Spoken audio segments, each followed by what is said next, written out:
Hello everyone, मैं नीलम तिवारी आप सभी का मैग्नेट ब्रेन्स में बहुत बहुत स्वागत करती हूँ।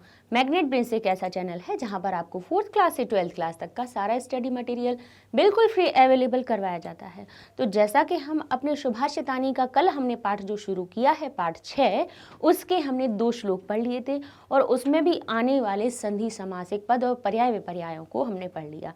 ठीक है, तो उस हिसाब से हमने अपने 2 श्लोकों का अन्वय, अर्थ और उसमें जो शब्द थे उनमें भी उनकी संधि भी देख ली, कहाँ कहाँ पर संधि हुई, कहाँ पे समास है, कौन सा पर्याय आया है, कौन सा अव्यय आया है, ये भी हमने देख लिया। क्योंकि अगर एग्जाम में ऐसा आपको सिर्फ श्लोक दे दिया जाए और उसमें से कोई भी चीज़ पूछ ले तो आपके पास हर एक चीज़ है कि आप पर्याय भी बता सकते हैं, आप उसका विपर्याय भी बता सकते हैं, उसमें होने वाली संधि और समास को भी आप बता सकते हैं। तो अब चलते हैं हम अपने नेक्स्ट पर, हम अपने तीसरे श्लोक पर चलते हैं सुभाषितानी के। तो इसमें क्या कहा गया है? सुभाषितानी जैसा कि हमने बताया आपको कि सुभाषित, सु का अर्थ होता है अच्छा और भाषित यानी बोला गया, अच्छी बात जो बोली गई है उन्हीं को सुभाषित कहते हैं। अब आप कहोगे ये जो आनी शब्द है वो क्या होता है?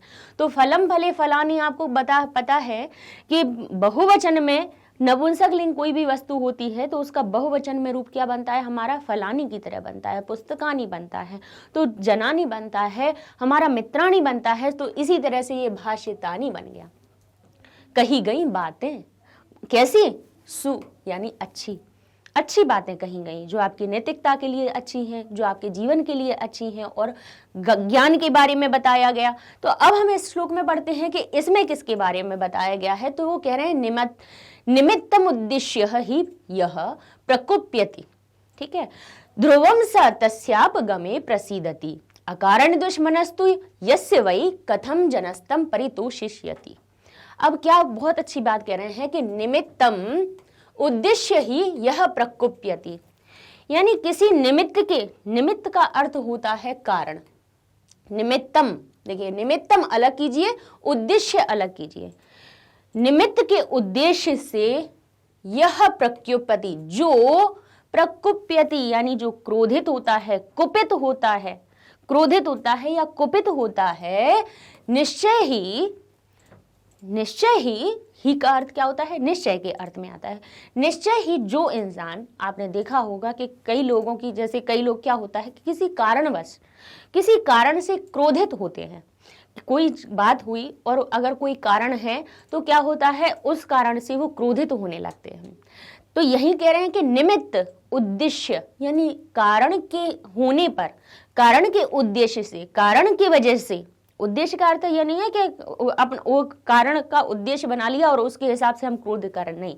यहाँ पे उद्देश्य का अर्थ क्या है कि निमित्त के होने पर, किसी कारण की या किसी वजह की होने पर जो इंसान क्रोधित होता है, जो क्रोधित होता है, ध्रुवम स निश्चय ही सह तस्याप अपगमे प्रसीदति, तस्य अपगमे, उसके अपगमे यानी उसके दूर होने पर, प्रसीदति खुश हो जाता है। क्या कह रहे हैं कि जो कोई भी, जिस किसी भी इंसान के बारे में बात बताई जा रही है, कह रहे हैं कि जो भी, यह का अर्थ क्या हुआ? जो निमित्त के उद्देश्य पर यानी कारण के होने पर जो प्रकुप्यति, जो निश्चय ही किसी कारण के होने पर, बिना कारण के नहीं, कह रहे हैं निश्चित किसी कारण के ही होने पर जो प्रकुप्यति यानी क्रोधित होता है, ध्रुवम स, यहां पर भी देखिए जो ही शब्द है इसका अर्थ भी निश्चय का आ रहा है, यहां पर भी अर्थ, इसका अर्थ है निश्चय। ठीक है, निश्चय ही वो क्या होता है? बोले स यानी वह, बोले तस्य अपगमे, उसके अपगमे यानी उस कारण के अपगमे, दूर हो जाने पर, बोले प्रसीदति खुश हो जाता है ना।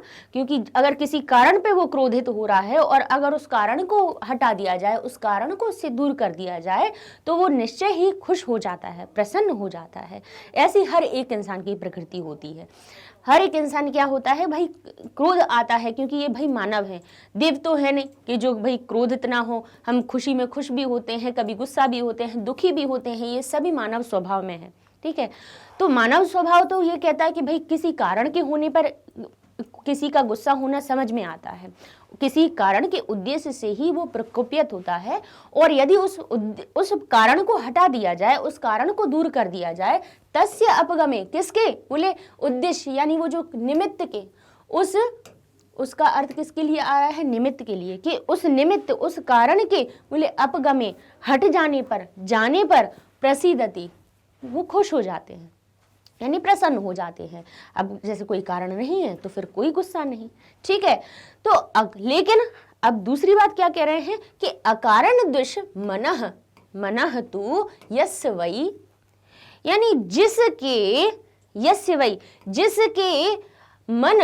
जिसका मन तो अकारण ही द्वेष, लेकिन जिसकी प्रकृति ही, जिसका मन ही अकारण द्वेष करता रहता हो, किसी का स्वभाव ही ऐसा हो कि बिना कारण के भी वो द्वेष करता रहे, ईर्ष्या करता रहे, गुस्सा होता रहे, किसी पर भी क्रोधित होता रहे, क्या कह रहे हैं, यस्य वै, जिसका, बोले क्या, बोले जिसका अकारण द्वेष मनः तु, जिसका मन, मनस्तु जो शब्द लिखा है वो किस से, मनः और तु, हमने कल भी बताया था कि आधा सा दिख जाए, श दिख जाए, हमारा आधा र दिख जाए, हमारा ओ की मात्रा दिख जाए, समझ जाइए कि इसमें बीच में क्या है, हमारा विसर्ग लगा हुआ है। तो कह रहे हैं मनः तु का अर्थ क्या होता है, तो, जिसका मन तो, बोले यस्य वै, जिसका, काकी का अर्थ बता रहे हैं, कह रहे हैं जिसका मन तो अकारण ही द्वेष करता रहता हो, बोले कथम, यानी कैसे, जनस्तम, जन,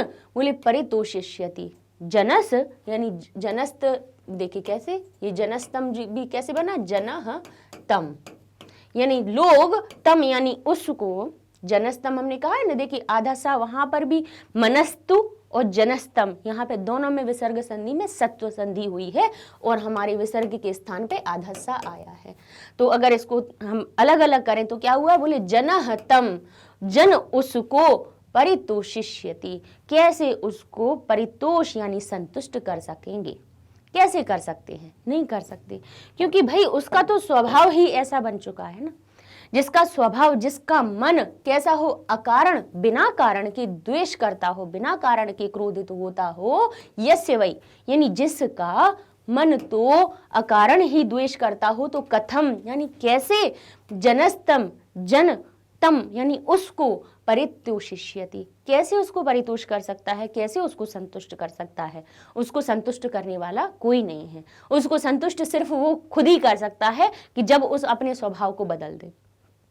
तो कहने का अर्थ ये है कि भाई मानवों में भी क्या होता है कि हम सभी इंसान हैं, मानव हैं, और इन सब की प्रकृति कैसी होती है कि भाई कारण होता है तो खुश भी होते हैं, कारण होता है तो दुखी भी होते हैं, और कारण के होने पर ही हम क्रोधित भी हो जाते हैं, कुपित हो जाते हैं, कोई बात अच्छी नहीं लगी तो क्रोधित भी हो जाएंगे उस पर, लेकिन जब वो बात खत्म हो जाती है, वो कारण जब दूर हो जाता है तो हम खुश हो जाते हैं, हम उस चीज को भूल जाते हैं। लेकिन कह रहे हैं यह यस्य वै मनः तु, जिसका मन ही कैसा हो, बोले अकारण द्वेष, अकारण बिना कारण के द्वेष करने वाला हो, बिना कारण के ही गुस्सा होने वाला हो, तो कथम यानी कैसे, जनस्तम यानी जन उसको, परितोषिष्यति कैसे उसको संतुष्ट कर सकता है, अर्थात जिसका स्वभाव जैसा अगर वैसा है तो उसको संतुष्ट कोई ही नहीं कर सकता। ठीक है, ये मानव की प्रकृति के बारे में बताया गया है। तो और इसके द्वारा एक तरह से शिक्षा भी ये दी गई है कि भाई इस प्रकार का क्रोध करना कैसा होता है, अकारण होता है, कोई उसका औचित्य नहीं होता है। और इस प्रकार में ये कहते हैं कि आप सोचो कि भाई इस कारण से हो रहा है, उस कारण से, भाई आपकी तो प्रकृति ही ऐसी है, तो उसको ठीक आप स्वयं कर सकते हो, है ना। उस स्वभाव को आप अपने आप से संतुष्ट कर सकते हो, अपने आप उसको बदल सकते हो। बाकी दूसरा कोई भी कितना भी प्रयास कर ले, फिर भी आपका स्वभाव कोई दूसरा नहीं बदल सकता, आप स्वयं अपनी प्रकृति को बदल सकते हैं। ठीक है, तो अब इसका ये हमारा अर्थ हो गया। इसके बाद अपन चलते हैं इसके अन्वय पर। कब इसका अन्वय कैसे करना है। अन्वय का अर्थ हमने बताया क्या हुआ कि एक तरह से क्रमबद्ध तरीके से लगाना। यहाँ पर क्या होता है कि देखिए जैसे कथम, कैसे, जन उसको, कैसे उसको लोग परितोषिष्यति। अब हमने बताया ना कि पहले किसी का अर्थ बताते हैं, फिर दूसरे का बताते हैं, फिर सीक्वेंस से जब हम एक क्रम से जब हम उनका अर्थ लगाते हैं उसको अन्वय कहा जाता है। ठीक है, तो चलते हैं। या क्या क्या लिखा है, पहले यह यानी जिसका, बोले क्या, निमित्तम, निमित्त के कारण, बोले उद्देश्य प्रकुप्यति, निमित्त कारण के उद्देश्य से क्रोधित होता है, सह, वह, तस्य अपगमे, वह उसके जाने पर, ध्रुवम प्रसीदति, निश्चय ही खुश हो जाता है। फिर यहाँ से दूसरा शुरू होता है, यस्य मनः तु, लेकिन जिसका मन तो अकारण द्वेष होता हो है, अस्ति हमने इसलिए लगाया यहाँ पे कि अकारण ही द्वेष करता है, तो जन्म तम कथम परितोषिष्यति, जन उसको कैसे परितोषित कर सकते हैं, कैसे उसको खुश करेंगे। ठीक है, तो ये इसका हो गया अपना अन्वय।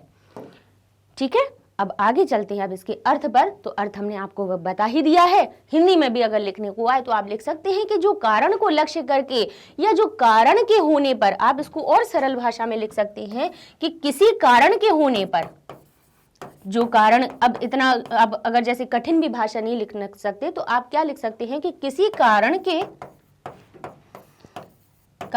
होने पर, है ना, होने पर जो ज्यादा गुस्सा करता है, तो बोले वह उसकी समाप्ति पर, उस कारण की समाप्ति पर प्रसन्न हो जाता है। ठीक है, पर जिसका मन बिना कारण द्वेष करने वाला हो, उसको मनुष्य कैसे संतुष्ट कर सकता है। ठीक है, तो ये आपका अर्थ हो जाएगा।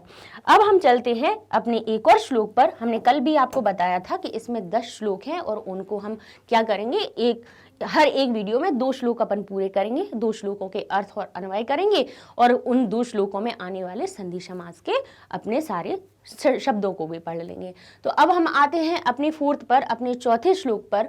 पहला वाला हमने समझ लिया, अब इस पे आते हैं। कह रहे हैं उदीरितोऽर्थः पशु नापि गृह्यति, हयाश्च नागाश्च वहन्ति बोधिता, अनुक्तम प्युहति पंडितो जनः। अब कहते हैं परेंगित ज्ञान फला ही बुद्धयः। अब क्या बता रहे हैं, अब इसमें बताया गया है कि एक जो ज्ञानी होता है, जो समझदार इंसान होता है, उसकी प्रकृति कैसी होती है, इसके बारे में बताया गया है कि किसी के, देखिए क्या होता है कि कहने पर, तो अगर इसका भावार्थ देखा जाए तो ये है कि कहने पर किसी चीज को अगर बता दिया और उसके कहने पर तो एक शेर हो या कोई भी जानवर भी हो, कोई भी पशु हो, पशु पक्षी भी कहने पर तो हमारी बात वो भी समझने लगते हैं, पर बिना कहे जो बात समझता है बुद्धिमान वो होता है, जो बिना कहे ही उसके भाव से ही, उनके लक्षण से ही समझ जाए कि ये हमसे क्या कहना चाह रहे हैं, ये हमसे क्रोधित हैं, ये हमसे प्रसन्न हैं, या फिर ये क्या, इनकी इच्छा क्या है, उस चीज को जानने वाला तो एक ज्ञानी ही होता है। इसके बारे में बताया गया है। कह रहे उदीरितो अर्थः, उदीरित यानी क्या बोले, कहे हुए, अर्थः, उदीरितः अर्थः, अलग अलग कीजिए, ओ इसमें जो बनाया गया है, बोले उदीरितः विसर्ग से ओ की मात्रा बनी है। ठीक है, उदीरित का अर्थ होता है कि कहा हुआ। क्या अर्थ होता है, बोले कहा गया, कहे हुए। अब कहे हुए किसको, बोले कही हुई बात को पशून यानी हमारे पशून यानी जो हमारे जानवर होते हैं, अपि यानी पशु भी, अपि इसमें लगा हुआ है, यानी जानवर भी ग्रहीयते, कहे हुए के अर्थ को, कही हुई बात के अर्थ को तो पशु भी ग्रहीयते यानी समझ लेते हैं, ग्रहण कर लेते हैं।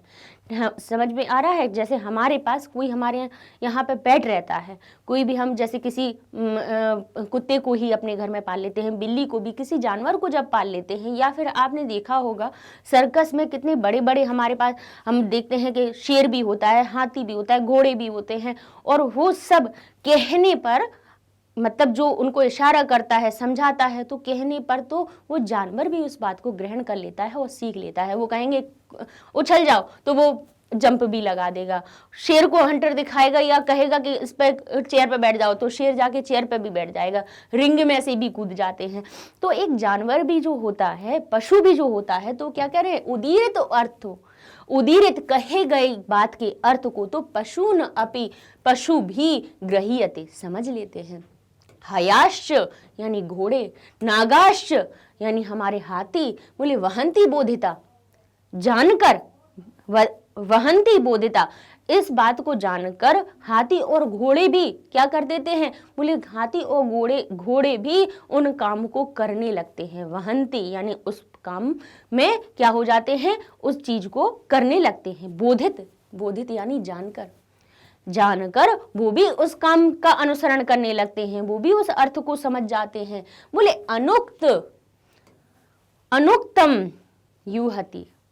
अनुक्तम ऊहति यानी कही हुई बात, बिना कही हुई बात को पंडितो जनाः, लेकिन अनुक्त ऊहति बिना कही हुई बात को तो पंडित जन ही, बोले परिंगित ज्ञान फला ही बुद्धया है। वो पर यानी दूसरा, इंगित यानी सिर्फ इशारा, कि ज्ञान के फल को अपनी बुद्धि से निश्चय ही समझ लेते हैं। अब इसमें क्या कहा गया है कि जो पंडित जन, पंडित का अर्थ वही नहीं है, पंडित का ये नहीं समझना कि जो पूजा पाठ करते हैं, जो मंदिर में बैठे हैं वही पंडित जी। पंडित शब्द जो बना है वो पांडित्य कर्म से बना हुआ है। पांडित्य कर्म ये होता है कि जो हर एक आचरण को सही करे वही सही मायने में पंडित होता है। ये नहीं है कि ब्राह्मण जाति में पैदा होने से कोई पंडित नहीं बन जाता, पांडित्य का कर्म करने वाला पंडित होता है। ठीक है, तो क्या कहते हैं कि अनुक्तम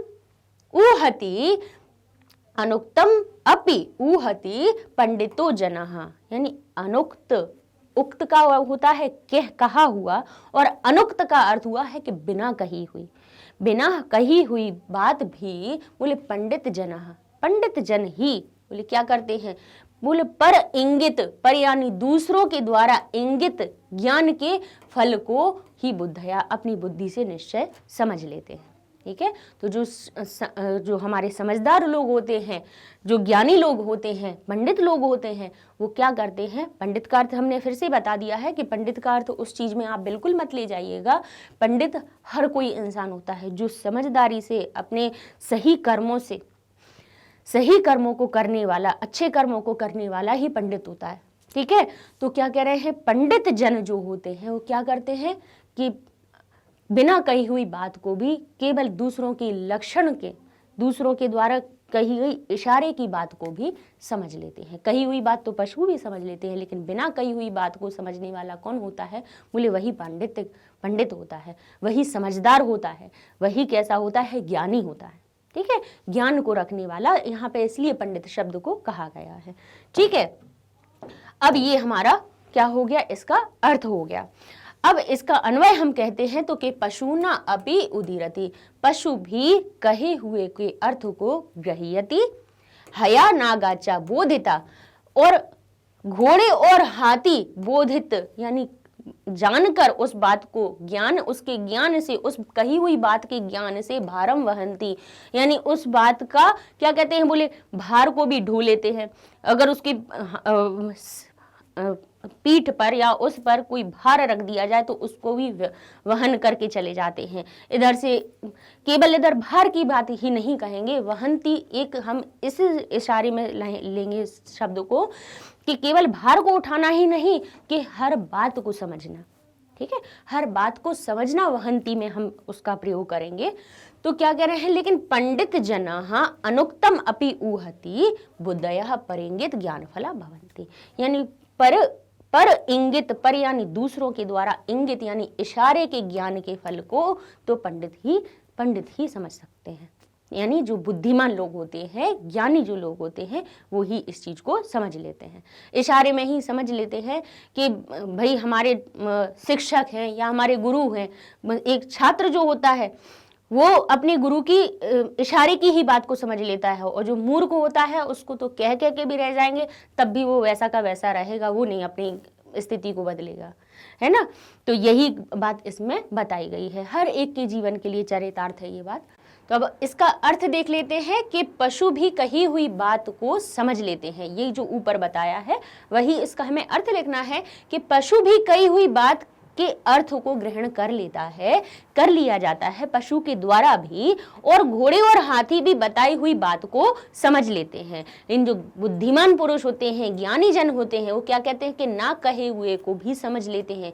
क्योंकि जो बुद्धि होती है वो क्या होती है, देखिए हम अपनी बुद्धि की कहें या हर किसी की अगर बुद्धि की बात करें तो कैसी होती है कि कोई कह के अपनी बात बताता है, या फिर कोई कैसे हो जाता है किसी की बुद्धि तो कैसी होती है कि किसी के इशारे को भी समझ लेती है, और कोई बात बताने पे ही बता के तो हर कोई समझ ही लेता है, और जो ना बताई हुई बात को भी समझ लेता है वो ज्ञानी जन होता है। ये इसमें बताया गया है। तो वही कह रहे हैं कि पर इंगित ज्ञान फला ही बुद्धयः, कि पर इंगित दूसरों के द्वारा, इशारे के द्वारा बताए हुए ज्ञान के फल को बोले बुद्धयः है। बुद्धि कैसी होती है कि दूसरों के द्वारा जो इंगित किया गया इशारे के द्वारा या बताया हुआ जो ज्ञान होता है उसी के फल को ग्रहण करती है। बुद्धि कैसी होती है कि अगर देखिए आप अपने घर में रहते हैं, इसको एक उदाहरण से समझिए कि जैसे घर में रहते हैं कि तो आप अपने पेरेंट्स के, अपने मम्मी पापा की बात को इशारे से भी समझ लेते हैं कि भाई वो क्या चाह रहे हैं। अगर वो आपको कहें भी नहीं, लेकिन आपकी बुद्धि कैसी होगी, उनके इशारे को भी समझ लेगी। और कई बार क्या होता है कि सामने वाला हमें बता भी रहा हो तब भी नहीं समझ में आता है, और उसके बताने पे ही हम उसकी बात को समझें। लेकिन हमारी बुद्धि क्या होती है, कभी कभी इशारे को भी समझ लेती है और कभी कभी बताई हुई बात को भी नहीं समझ लेती। यानी कही हुई बात का ही बुद्धि अनुमान लगाती है। कभी किसी ने कह दिया तो उसको समझ लिया, और किसी ने नहीं कहा उसको भी हम इंगित यानी उस इशारे को भी हम समझ लेते हैं। तो फर्क क्या बताया कि बताई हुई बात तो पशु भी समझ लेते हैं, लेकिन इशारे की बात जो समझता है वो ज्ञानी जन होता है। तो यही कहते हैं क्योंकि जो बुद्धियां होती हैं वो दूसरों के जो संकेतों से उत्पन्न ज्ञान रूपी, जैसे संकेत किया उसी का जो ज्ञान हमारे अंदर होगा उसी की फल वाली होती है। यही तो कह रहे हैं कि पर इंगित ज्ञान फला ही बुद्धया, क्योंकि जो बुद्धि तो होती है वो कैसी होती है, हर किसी की बुद्धि कैसी होती है कि पर यानी दूसरों के द्वारा इंगित ज्ञान के फल को प्राप्त करने वाली। तो कैसा बोले होना चाहिए, बोले ज्ञानी जन की तरह होने चाहिए कि दूसरों ने इशारा भी किया तो इशारे को भी हम समझ लें। हमारी बुद्धि हर ज्ञान को, चाहे वो इशारे का हो या कहा हुआ हो, हमारी बुद्धि हर एक ज्ञान को के फल को प्राप्त करने वाली है ना। वो क्या कहना चाह रहे हैं, जैसे अभी हम आपको बता रहे हैं, आपको ये अर्थ बताया तो आपकी बुद्धि ने उस ज्ञान के फल को प्राप्त किया। तो बुद्धि तो ऐसे ही होती है, लेकिन जो ज्ञानी जन होते हैं वो बताने के, उनको लिए बताने की जरूरत भी नहीं पड़ती। वो अनुक्त ज्ञान को कह रहे हैं ना, अनुक्तम अपि ऊहयति, यानी कि बिना कही हुई बात को भी पंडित जनों ग्रहण कर लेते हैं, समझ लेते हैं, अंदाजा लगा लेते हैं पंडित जन। ठीक है, तो अब हम चलते हैं इसमें आए हुए, अब देख लेते हैं कि कौन से हमारे यहाँ पर संधि शब्द आए हुए हैं। इनके संधि शब्दों पर देखते हैं कि इन दोनों श्लोकों में आए हुए संधि शब्द कौन से थे। तो हमारा पहला हमने बताया था कि निमित्तम उद्देश्य, तो वही देखिए यहाँ पे निमित्तम उद्देश्य, जैसे ही हमने वहां पे आपको तोड़ के बताया था वही विच्छेद यहाँ पर हो गया कि निमित्तम शब्द अलग किया और उद्देश्य हमने अलग कर लिया। अब ऐसे ही कह रहे हैं तस्यापगमे, तो तस्य अपगमे, तो तस्य अलग किया, अपगमे अलग किया। ठीक है, मनहतु, मनस्तु आपको बताए थे कि मनस्तु लगा हुआ है, तो ये जो आधा सा है ये विसर्ग की वजह से आता है। तो क्या बन गया हमारा, विग्रह करेंगे तो मनहतु, और मनहतु लिखा हुआ हो और उसको आपको संधि करना हो तो क्या करेंगे, आप अपने विसर्ग को का लोप करके क्या करना है, क्या बताया था, च, ट और त, इन तीन अक्षरों को तो जरूर ही ध्यान रख लीजिएगा कि अगर कोई भी शब्द यहाँ पर पद अंत हो रहा है और उसके बाद है हमारा विसर्ग, ठीक है, और च लिखा हो तो उस विसर्ग के बाद आप लगाएंगे यहाँ पर आधा श। ठीक है, यहाँ पर कोई भी शब्द हो और उसके पीछे विसर्ग लगा हुआ है और विसर्ग के बाद यहाँ पर ट से कोई शब्द शुरू हो रहा है तो आप क्या करेंगे, इस विसर्ग की जगह पे ये वाला शा लगाएंगे, और वहीं पे हमारा ये वाला जो विसर्ग होता है, विसर्ग के बाद यदि ता लिखा हुआ है तो यहाँ पर ये विसर्ग सा में परिवर्तित हो जाएगा। ये इसका नियम हमने आपको सत्व संधि विसर्ग की पढ़ेंगे, वहां पर आपको बहुत अच्छे से पता चल जाएगा। तो यही यहाँ पर भी देखिए त से यहाँ पर था तो ये वाला विसर्ग सा में परिवर्तित हुआ, यहाँ पर ये वाला विसर्ग सा में, क्योंकि यहाँ पर ता लिखा हुआ था, दूसरा शब्द ता से शुरू हो रहा था।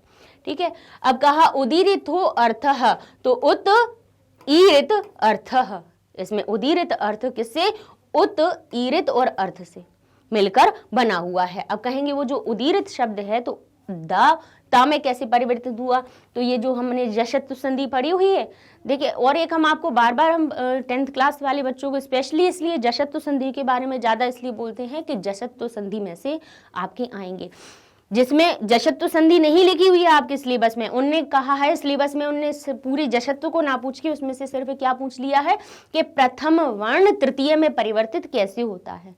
और जशत्तु संधि कहती है कि केवल प्रथम वर्ण नहीं, 1 2 3 4 मतलब हर एक वर्ग के क च ट त प, पांचों वर्ग के जो 4 अक्षर हैं वो किसी भी व्यंजन या स्वर के मेल पर, आगे आने वाले स्वर या व्यंजन के मेल पर तृतीय वर्ण में परिवर्तित हो जाते हैं। ये होती है जशत्तु संधि। झलाम जशन्ते, झल के बाद कोई भी व्यंजन आए तो वो जश में परिवर्तित हो जाएगा।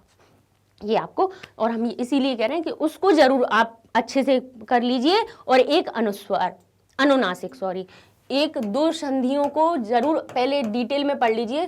फिर इसके बाद अपन जब रिवीजन करेंगे उसमें अपन क्या करेंगे, उसमें फिर MCQs उससे रिलेटेड लेंगे, उनके ट्रिक्स बता देंगे आपको कि भाई इसको पहचानते कैसे हैं, फटाफट 2 मिनट में कैसे उसको सॉल्व कर सकते हैं। वो चीज़ें अब अपन रिवीजन में करते जाएंगे, ठीक है। लेकिन उसके पहले इसीलिए हम कहते हैं कि एक बार डिटेल पढ़ना ज़रूरी है, क्योंकि डिटेल आपको आ गई तब फिर आप जब वो छोटी छोटी सी चीज़ें देखेंगे तो आपके माइंड में बिल्कुल फिट हो जाएंगी, फिर निकलेंगी नहीं। तो यहाँ पर भी यही हुआ है, देखिए उत शब्द स्वर या व्यंजन के होने पर तीसरे वर्ण यानी दा में परिवर्तित हो गया, तो उत ईरित हो गया, ठीक है। यहाँ पे ये हमारा देखिए विसर्ग था, इसके बाद स्वर आ गया। यहाँ पे ना ता लिखा है, ना चा लिखा है, ना टा लिखा है, तो यहाँ पे हमारा स्वर है, तो वही विसर्ग हमारा किस में परिवर्तित हुआ, ओ की मात्रा में, उत्व संधि से। उत्व संधि से ऊ में परिवर्तित होता है। विसर्ग का क्या बनता है उत्व संधि में, विसर्ग की जगह पहले ऊ आता है, और ऊ का भी ऊ और आ का मेल होता है तो वो गुण में परिवर्तित ओ बन जाता है, ठीक है।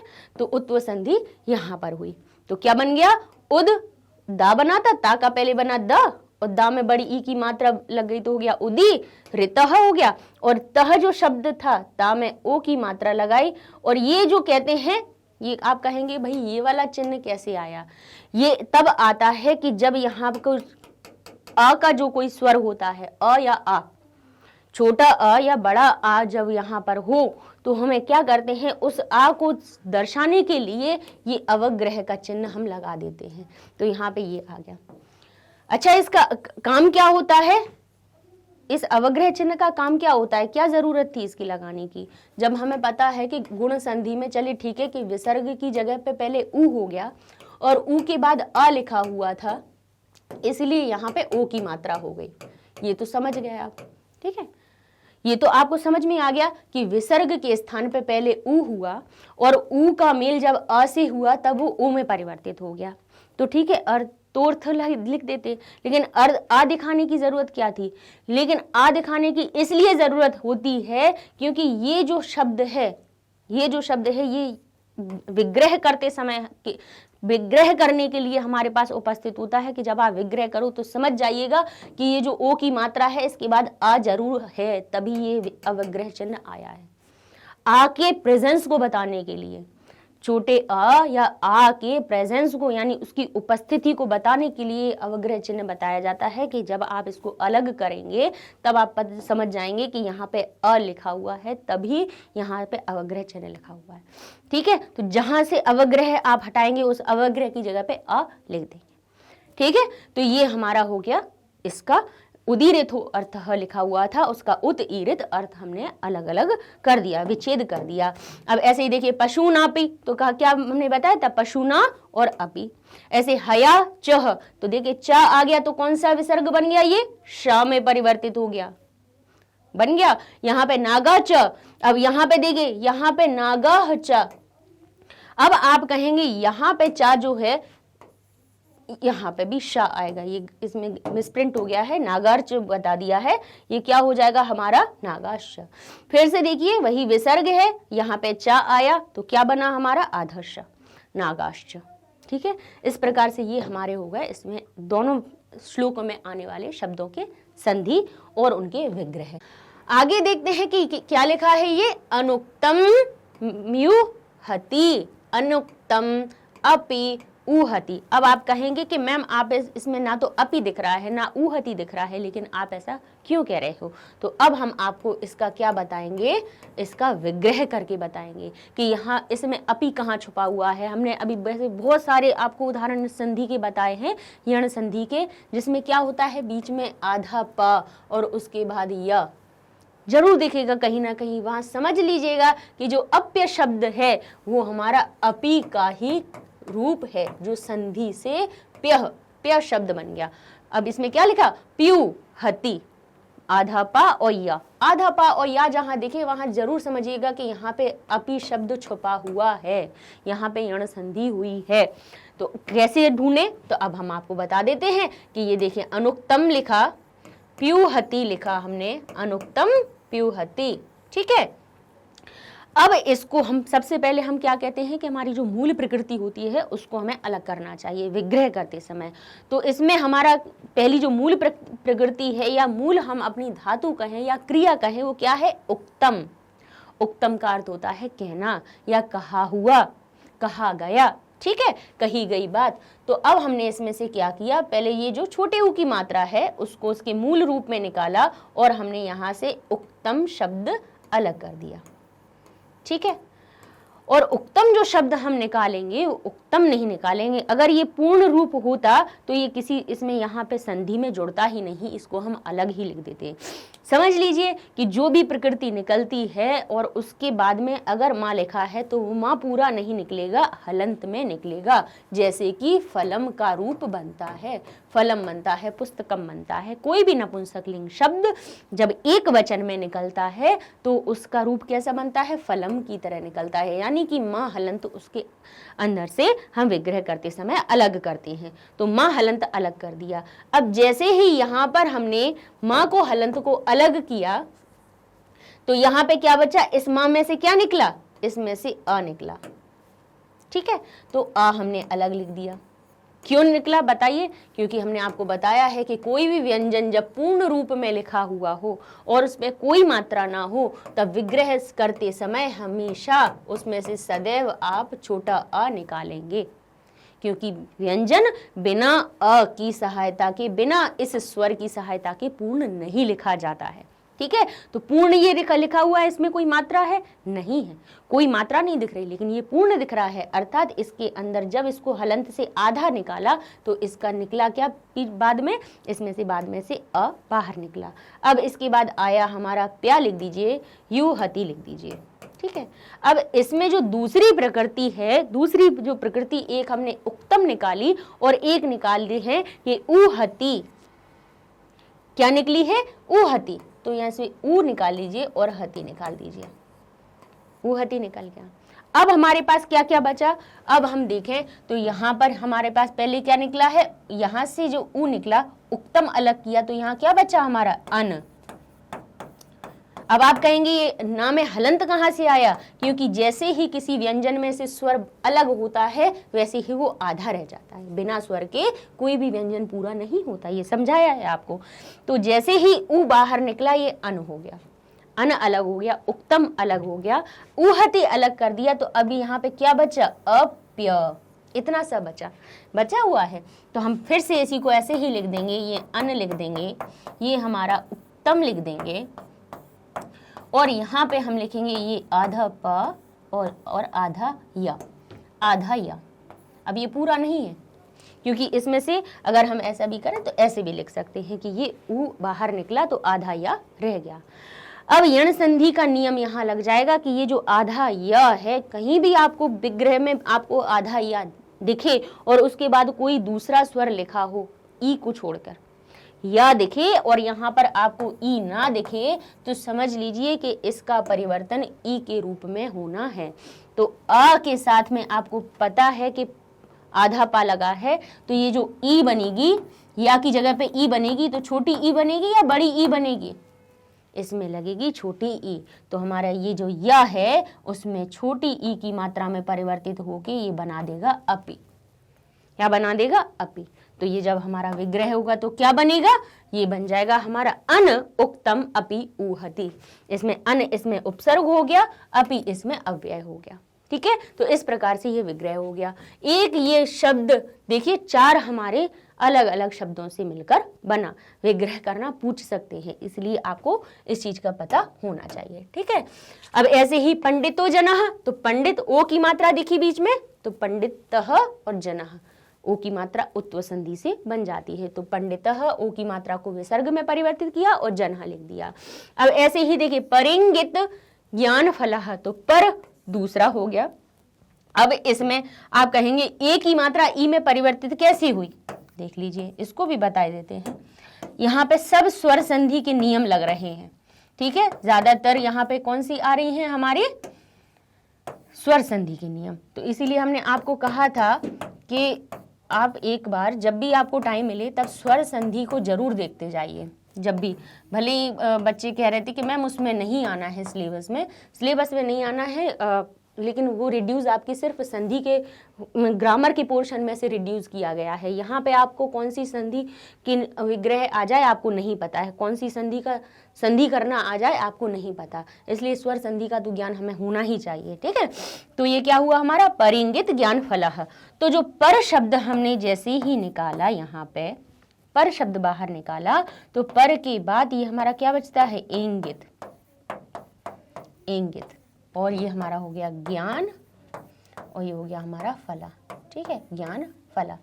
अब ये इंगित जो शब्द है, अब एज की जो मात्रा होती है बीच में, आपको हमने गुण संधि में बताया था कि गुण संधि की पहचान क्या होती है कि बीच में हमें ए की मात्रा दिखती है, और वो जो ए की मात्रा है, ये जो हमारा ए है वो बनता किस किस से है, अ और ई का जब मेल होता है तब ये गुण स्वर हमारा ए बाहर निकलता है।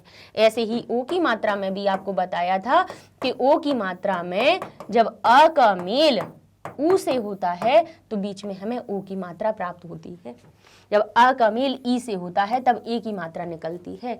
तो यहाँ के पर शब्द का अ किससे मिला होगा, बोले किससे मिला होगा तब ए बना, बोले ई से मिला होगा तभी तो ये हमारा क्या बना, तभी तो हमारा ये ई बना।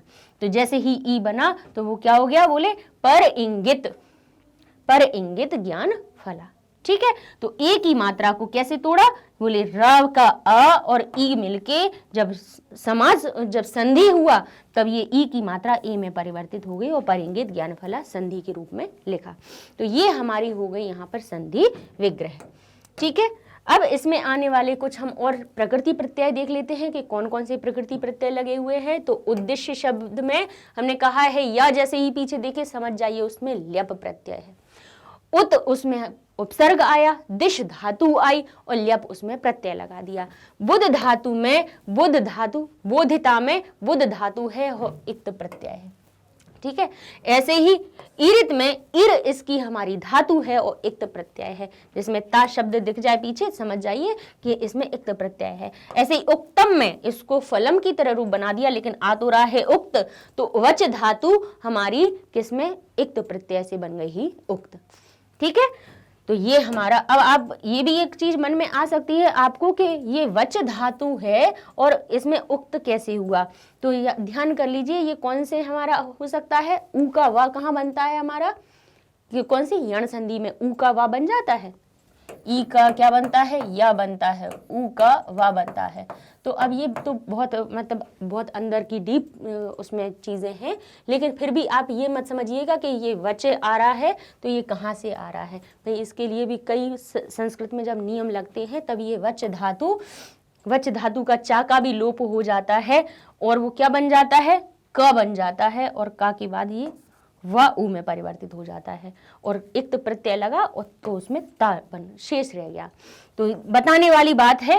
अब पूछ सकते हैं कि उक्त में उक्त लिख दिया और कहेंगे बताइए इसकी प्रकृति और प्रत्यय क्या है, तो आपको पता होना चाहिए उक्त कही हुई बात जो कहा गया है ना, उक्त का अर्थ क्या होता है, कहना या कहा, तो उसकी धातु होती है वच और बनता किससे है, इक्त प्रत्यय से बनता है। तो हमने आपको ये भी बता दिया, ठीक है। आगे चलते हैं। अब इसमें आने वाले समासिक पद कौन कौन से थे, बोले अकारण द्वेष मनः, अकारण द्वेष से मन, अकारण द्वेष के कारण मन, अकारण द्वेष मनः किससे बना, बोले अकारण द्वेष से तद मना यस्य सह, जिसका मन कैसा हो गया, बोले अकारण द्वेष से कैसा मन जिसका हो, वो किस में आएगा, बहुब्रीहि समास में। ठीक है, ये दूसरे के लिए कहा गया है ना, ये किसी एक अकारण द्वेष मना कोई एक पर्सन थोड़ी ना है, कोई एक इंसान थोड़ी ना है, ये तो किसी को इंगित करके तीसरे की बात की जा रही है।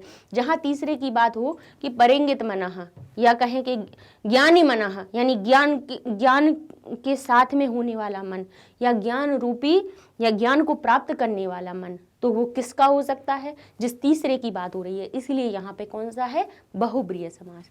तो यहाँ पे ये आप कहेंगे कि ये क्या लिखा हुआ है, ये तो तद मनः है ये। ठीक है, जब कंप्यूटर में टाइप करते हैं तो वो दा में माँ को मिला देता है, तो हमारे सामने ये रूप आ जाता है। अगर कही जाए तो आधे दा में अगर माँ को मिलाए तो हम इसी प्रकार से उसको लिखते हैं। भाई समझ में नहीं है इसलिए हमने आपको अलग बता दिया कि ये जो लिखा हुआ है ये इसका अर्थ क्या है, तद मनः। ठीक है, अकारण द्वेष तद मनः यस्य सः, इसका विग्रह बनेगा, इसका समास का विग्रह हो गया। जैसे अकारण तो न कारण, बिना कारण के, तो बिना शब्द, बिना कारण, अकारण का अर्थ क्या होता है, बिना कारण।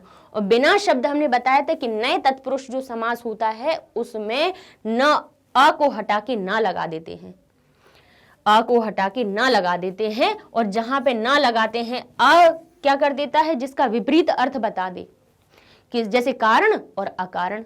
ठीक है, हमारा कहें कि प्रसन्न अप्रसन्न, तो जो अशब्द है वो उसको विपरीत अर्थ में परिवर्तित कर दे, वहां पर नए तत्पुरुष समास होता है। कौन सा होता है, नए तत्पुरुष समास। तो जो अ होता है विग्रह करते समय वो अ न में परिवर्तित हो जाता है। जैसे अनुक्तम है तो अ जो था, अन जो हमारा उपसर्ग था वो उसने क्या किया, बोले उसको किसमें, विपरीत अर्थ में परिवर्तित, अनुक्तम यानी ना कहा गया, तो न उक्तम। तो उसी देखिए, उसी हमने अन को न में परिवर्तित कर दिया, अन को, अन उपसर्ग हमारा ना में परिवर्तित हो गया। तो ये भी कौन सा है, हमारा नए तत्पुरुष समास। जहां नकारात्मक बात हो, या जहां पर जैसे कोई एक सही चीज होती है, जैसे सुख होता है और उसका उल्टा क्या हो जाता है, दुख हो जाता है, तो विपरीत अर्थ हुआ। तो जहां पर किसी एक शब्द का नकारात्मक पहलू दिखाई दे, यानी सुख का, सुख हमारा सकारात्मक है, दुख उसका क्या है, हमारा नकारात्मक पहलू है। ऐसे ही हमारी खुशी होती है, प्रसन्नता होती है, उसी में हम दुखी हो जाते हैं। ठीक है, तो जहां पे ऐसी चीजें दिखाई दें वहां पर हमारा कौन सा, नए तत्पुरुष समास होता है। तो जहां पे आपको अ दिखाई दे ऐसा, जैसे कारण और अकारण, तो बिना कारण के, ऐसे ही उक्तम का अनुक्तम बन गया, तो वहां पे हमारा कौन सा है, नए तत्पुरुष। ऐसे ही इंगित ज्ञान फला, तो इंगित ज्ञान मेव फलम यस्य सा, तो इसमें भी हमारा क्या आया, बहुब्रीहि समास आया। ठीक है, आगे चलते हैं, देख लेते हैं कि अव्यय कौन कौन से आए। इसमें कथम शब्द आया था पहले वाले में, कि कथम जनः मन परितोषिष्यति, कैसे मन को प्रसन्न कर सकता है। तो कथम शब्द अव्यय है जिसका अर्थ होता है कैसे, और हमारा वाक्य में प्रयोग हम कह सकते हैं कि एतत् कथम अवद, ऐसा कैसे हुआ। ठीक है, अब ही शब्द जो है, ही हमारा एक अव्यय शब्द है जिसका अर्थ होता है निश्चित। उद्यमेन ही कार्यणी सिद्ध्यन्ति, उद्यम से ही कार्य निश्चित ही सिद्ध होता है। च का अर्थ और होता है, श्री कृष्ण सुदामा च शैशवाद मित्रे अवस्थाम। च का अर्थ तो आप कुछ भी बना सकते हो, रामश्च लक्ष्मणः वनम गतः। ठीक है, राम और लक्ष्मण साथ में गए। ठीक है, कुछ भी आप, च का अर्थ तो और होता है, वाक्य अगर प्रयोग आ जाता है तो आप उसको अव्यय का अर्थ और में लगाइएगा, और की तरह इसका अर्थ बना के आप किसी भी वाक्य में प्रयोग कर सकते हैं। तो ये हमारा हो गया अव्यय पद। केवल हम हमेशा कहते हैं कि एक रटी हुई बात पे ही नहीं चलना है अपन को। जैसे आप सिर्फ सिंपल सा अगर और का अर्थ या चा का वाक्य में प्रयोग आए तो आप देखिए लिख सकते हैं कि राम और श्याम, ठीक है, पढ़ते हैं। बस और का अर्थ बताना है ना आपको, तो सिर्फ और से मतलब है, जरूरी थोड़ी ना है कि उन्होंने कहा है कि आपको बहुत कठिन बनाना है। तो हम क्या कह सकते हैं, बोले रामः, संस्कृत में अगर आप इसको लिखेंगे तो क्या बनेगा, रामः च श्यामः। ये ध्यान कीजिएगा, जब अलग अलग लिखते हैं तो दोनों में च लगता है। ठीक है। लेकिन सामासिक जब पद बना लेते हैं तो क्या हो जाता है, राम श्यामहु च, ठीक है, रामः श्यामौ ऐसे बना लेते हैं। लेकिन अगर हमें अलग अलग उसको और को बताना है तो हम कह देंगे रामः च श्यामः। और भी कैसे लिख सकते हैं, सत्व विधान लगा के संधि में विसर्ग को चा में परिवर्तित कर दीजिए, तो रामश्च यहाँ पे हो जाएगा श्यामश्च, और ये हो जाएगा पठतः, क्योंकि दो पढ़ रहे हैं ना इसलिए रामश्च श्यामश्च पठतः। चा का आपने अव्यय का प्रयोग बता सकते हैं इस प्रकार से। आगे देख लेते हैं पर्याय शब्द कौन कौन से आए हैं। निमित्त, निमित्त को और क्या कहा जाता है, बोले कारण। निमित्त का अर्थ क्या होता है, कारण। ध्रुवम, यहाँ पे ये ध्रुवम लिखा हुआ है, ये ध्रुवम शब्द है। ध्रुवम का अर्थ होता है निश्चय या निश्चितम, निश्चित ही जो कोई बात होती है उसको ध्रुवम ही कहते हैं। अपगमे, समाप्ते, अपगमे का अर्थ क्या होता है, समाप्त होने पर, खत्म हो जाने पर, दूर हो जाने पर। प्रसीदति का अर्थ क्या होता है, प्रसन्न भवति है, प्रसन्नः भवति। अकारण, कारण रहित, बिना कारण के, है ना, न कारण भी कह सकते हैं कि, है ना, तो कारण रहित, बिना कारण के, बोले उसको अकारण कहते हैं। परितोषिष्यति, बोले जिसको संतुष्ट किया जाता है, बोले संतुष्टम करिष्यति, उसी को कहा जाता है परितोषिष्यति। प्रकुप्यति, क्रोधित होना, बोले अत्यधिक क्रोधम करोति, उसको प्रकुप्यति। कुप्यति क्रोध करना, और प्रकुप्यति तो उसमें अधिकता आ गई तो कहा अत्यधिकम क्रोध करोति। जनः, नरः कहते हैं। उद्देश्य, लक्ष्य होता है, लक्ष्य नहीं है, ये हमारा लक्ष्य हो जाएगा, ठीक है। उद्देश्य का हमारा पर्याय हो गया लक्ष्य।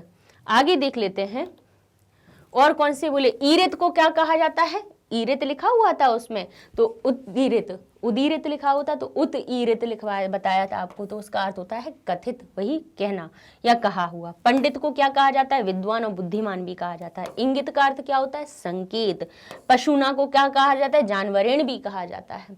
ऐसे ही अनुक्तम शब्द को उक्तम यानी कहा हुआ, और बोले अनुक्तम तो ना कथितम, नहीं कहा हुआ, ये बन गया। ऊहति को क्या कहते हैं, निर्धारित करना, निर्धारण करना, प्राप्त कर लेना, ग्रहण करना, इसमें आ जाता है ऊहति। नागाह किसको कहते हैं, बोले हस्ती को, करेणः को, गजह को, ये हमारा हाथी के ही पर्याय है। नागाह, हस्तिनः, करेणः और गजः। ऐसे ही जनः तो नर भी कह सकते हैं हम इसको, है ना, मानवः भी कह सकते हैं, ठीक है। ऐसे ही ज्ञान फला, ज्ञान का, ज्ञानमेव फलम, उसको कहेंगे ज्ञान, यानी फल किससे, ज्ञान का ही फल, उसको क्या कहा जाता है, ज्ञान फला। आगे देख लेते हैं अपने पास और कौन से शब्द हैं। तो अब हमारे पास पर्याय के बाद अब विपर्याय पे आ जाते हैं। उन्हीं शब्दों के अपन उल्टे शब्द भी देख लेते हैं कि निमित्तम को का क्या बन जाएगा, अनिमित्तम। प्रकुप्यति, अत्यधिक क्रोध, तो क्या हो जाएगा, हर्षिता भवति, है ना, कि खुश होना। प्रकुप्यति का अर्थ क्या था, अत्यधिक क्रोधम करोति, तो उसका उल्टा क्या हो जाएगा, बोले प्रसन्न भवति। प्रसन्न भवति भी लिख सकते हो, हर्षिता भवति भी लिख सकते हैं, कोई इसमें गलत बात नहीं होगी कि आप प्रसन्न शब्द लिख देंगे तो गलत हो। प्रसन्न भवति या हर्षति भवति। ध्रुवम, निश्चित तो अनिश्चित, जैसे निश्चित का अनिश्चित होता है तो ध्रुवम का अध्रुवम बन गया। अपगमे, दूर होना, समाप्त होना, तो समाप्त हो रहा है तो समाप्त का उल्टा क्या होता है, प्रारंभे, तो बोले प्रारंभे संति, सती नहीं, प्रारंभे इति कर दीजिए या प्रारंभे संति कीजिए, ठीक है। प्रसीदति, प्रसीदति यानी खुश होना, तो उसका उल्टा क्या हो जाएगा, अवसीदति, दुखी होना या प्रकुप्यति, ये हो सकता है। अकारणम तो कारण सहित। जनः का पशु। परितोषिष्यति, परितोषिष्यति का अर्थ होता है संतुष्ट करना, तो अपरितोषिष्यति, संतुष्ट नहीं करना। उद्देश्य का अनुद्देश्य हो गया। उद्देश्य का अर्थ होता है कोई लक्ष्य और बिना लक्ष्य के, ठीक है, तो अनुद्देश्य उसका विपर्याय होगा। और कौन सी आए, बोले ईरित। ईरित का होता है अनीरित। ईरित का अर्थ हुआ कथित यानी कहा हुआ, और अनीरित उसका उल्टा हो गया यानी बिना कहे हुए। ऊहति, ऊहति का अर्थ क्या था, प्राप्त करना। निश्चित करना, तो यहाँ पे अनुहति हो गया। जनः का पशु हो गया, अनुक्तम का उक्तम हो गया। वही देखिए, उक्तम का अनुक्तम या अनुक्तम का उक्तम एक ही बात है। पंडित को मूर्ख और परेभ्य का स्वकेभ्य, परेभ्य यानी दूसरों के लिए और स्वकेभ्य यानी अपने लिए। तो यहाँ पर अब हमारे जो दो हमने आपको श्लोक पढ़ाए थे उनके आपके अर्थ और उनके जो जितने भी उसमें दो श्लोकों में शब्द थे उनके संधि समास पर्याय विपर्याय हो जाए। तो अब नेक्स्ट वीडियो में हम अगले अपने दो श्लोकों को पढ़ेंगे। तब तक के लिए धन्यवाद।